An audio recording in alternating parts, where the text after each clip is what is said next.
새벽 1시, 베트남 전역이 거대한 축제의 도가니로 변했습니다. 밤 10시에 시작된 이 운명의 경기를 위해 수백만 명의 베트남 국민들은 이미 거리로 쏟아져 나와 있었습니다. 그들은 하나가 되어 아시아 최강 한국을 꺾기를 간절히 염원하며 목이 터져라 응원했습니다. 그리고 드디어 그 순간이 왔습니다. 승부차기 6번째, 한국 키커의 슈팅을 신의 베트남 골키퍼가 막아냈습니다.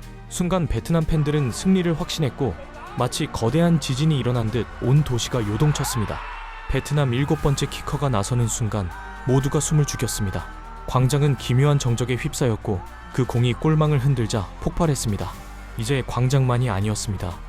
베트남 전역의 모든 거리가 붉은 물결로 뒤덮였습니다.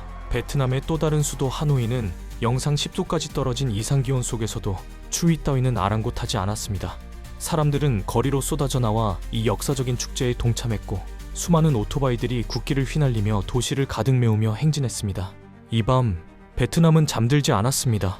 베트남 방송들은 베트남이 한국을 무너뜨리고 3위를 차지하는 순간을 속보로 전하고 있습니다. HTV 스포츠에서는 여성 진행자가 이렇게 말했습니다. 베트남은 매우 불리한 상황이었어요. 경기를 1분 남겨놓고 한국이 동점골을 넣었을 때 경기를 포기하게 되었죠. 우리는 이미 딘박이 퇴장까지 당했으니까요. 그럼에도 우리는 이겼어요. 이게 얼마나 대단한 일인가요? 그녀는 흥분을 감추지 못했습니다. 베트남 축구 전문가 또한 이렇게 평가했습니다. 믿을 수 없는 일입니다. 선수들의 놀라운 용기죠. 일방적인 공격에도 연장전 30분을 우리는 버텨냈습니다. 이번 대표팀은 정말 훌륭합니다. 한국인들이 가장 많이 여행하는 도시인 다낭은 정말 도시가 마비되었습니다. 새벽 2시가 되는 시간에 베트남 미녀들이 진한 화장과 예쁜 옷차림으로 나와서 응원하고 있었고 수많은 인파가 서로 잘 알지도 못할 텐데도 이미 가족처럼 하나가 되어 있었습니다. 수십 킬로미터가 마비된 상황인데도 이 축제에 동참하고 있었습니다. 다낭에서 위로 750km 떨어진 하노이는 전혀 다른 분위기의 축제였습니다. 앞서 언급했듯이 하노이는 한국의 한파가 찾아왔듯이 이례적인 영상 10도로 베트남 국민들이 패딩을 입고 도시로 나와서 오토바이에 약속이라도 한 듯이 베트남 국기를 걸고 거리를 질주하며 축제에 동참했습니다. 이 영상을 전하는 베트남 방송도 베트남의 이번 동메달 결정전은 베트남 축구의 성장과 투지와 정신력을 보여주고 있다며 극찬하고 있었습니다. 베트남 선수들의 라커룸에는 이미 베트남 축구협회 회장이 함께했고 선수들은 한국을 이긴 것이 마치 이 대회 우승을 한 것 같은 분위기였습니다. 협회장은 김상식 감독을 몇 번이나 안으면서 고마워하는지 민망할 정도였습니다. 이 순간은 이미 협회장이 포상금을 약속했던 것을 기분 좋게 쏟아부을 수 있었습니다. 당연히 선수들에게 엄청난 상금이 돌아가게 됩니다. 선수들은 23세 이하 대표팀 선수들이기 때문에 프로 선수들이라 할지라도 아직 높은 연봉을 받지 못합니다. 베트남 평균 연봉은 70만 원이 되지 않는데 베트남 선수들은 150만 원 정도의 월급이기 때문에 이번에 돌아가는 상금은 보너스까지 포함하면 1년치 연봉을 한 번에 받게 되는 정도의 규모입니다. 김상식 감독은 선수들과 코치들 40명 사이 한가운데서 촬영을 했고 이 대회의 주인공임을 알려주었습니다. 김상식 감독의 리더십은 베트남 축구 팬들에게 충격을 안겨준 것이나 다름없습니다. 경기 중에 김상식 감독은 시종일관 표정의 변화 없이 진지하기만 했습니다. 이미 베트남 축구 전문가들조차 2-3위 결정전은 한국과 경험할 수 있는 경기로 만족해야 한다면서 99% 패배를 예상하고 있었습니다. 방송을 통해서 국민들을 진정시켰을 정도였죠. 그럼에도 불구하고 수많은 팬들이 광장으로 나와서 목이 터져라 응원을 한 것입니다. 특히 베트남은 주전 센터백 2명이 출전할 수 없었고 유종의 미를 거두기 위해 베트남 골키퍼도 신예 골키퍼를 출전시켰습니다. 이 결정은 김상식 감독과 이훈재 코치의 협의도 있었겠죠. 한국과 베트남은 서로 3백으로 나오면서 마지막 6번째 경기에 체력적인 문제까지 안고 있었기 때문에 조심스럽게 경기를 풀어가려고 했습니다. 베트남도 한국의 전력이 예전만 못하다는 것은 분석되어 있었습니다. 그래서 0대2 정도로 패배할 거라고 예상했던 것이죠. 하지만 막상 뚜껑을 열어보니 베트남은 한국과 매우 대등했습니다. 전반 초반에 베트남 신예 골키퍼가 수비수들 때문에 시야가 가려졌는데도 엄청난 반사신경으로 선방쇼를 펼치면서 이훈재 코치의 용병술 또한 통하고 있었고 급기야 베트남의 선제골이 먼저 터지게 되었습니다. 베트남 축구의 간판 스타 딘박이 선발 출전해서 역습하는 순간 한국의 수비를 뚫어냈고 이어서 페널티 박스 안에서 반박자 빠른 패스를 동료가 받자마자 슈팅한 것이 그대로 골이 된 것입니다. 각도가 20도 정도밖에 되지 않았는데도 과감하게 자신감 있게 슈팅한 것이 선제골을 만들 수 있었던 것입니다. 한국은 당황할 수밖에 없었습니다. 한국은 5번의 경기 때와 달라진 것도 없었고 공을 소유만 했을 뿐이지 미드필드 진영에서 키패스 하나 제대로 나오지 않고 양쪽 사이드에서 공중볼만 올리기에 급급했습니다.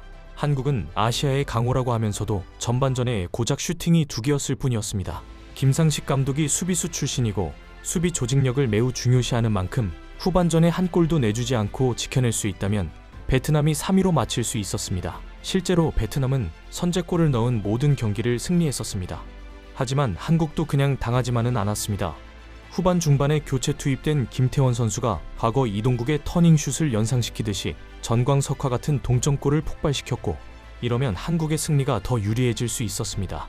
왜냐하면 그래도 한국이 동남아 선수들보다 체력적으로 더 우위에 있기 때문입니다. 한국의 선수들은 프로축구 선수들로 구성되어 있지만 각 소속팀에서 주전으로 뛰는 선수들은 아니기 때문에 이미 체력은 비축이 되어 있었고 이 대회에 쏟아부을 수 있었습니다. 또한 연장전도 치르지 않았었죠. 그런데 놀라운 일이 펼쳐집니다. 동점이 된 후 단 1분 만에 베트남의 기회가 오는데 바로 골대와 20m 정도 거리에서 프리킥을 얻게 된 것입니다. 그리고 이 단 한 번의 기회를 놓치지 않고 딘박이 완벽한 프리킥 골로 다시 앞서 나가게 만들었습니다.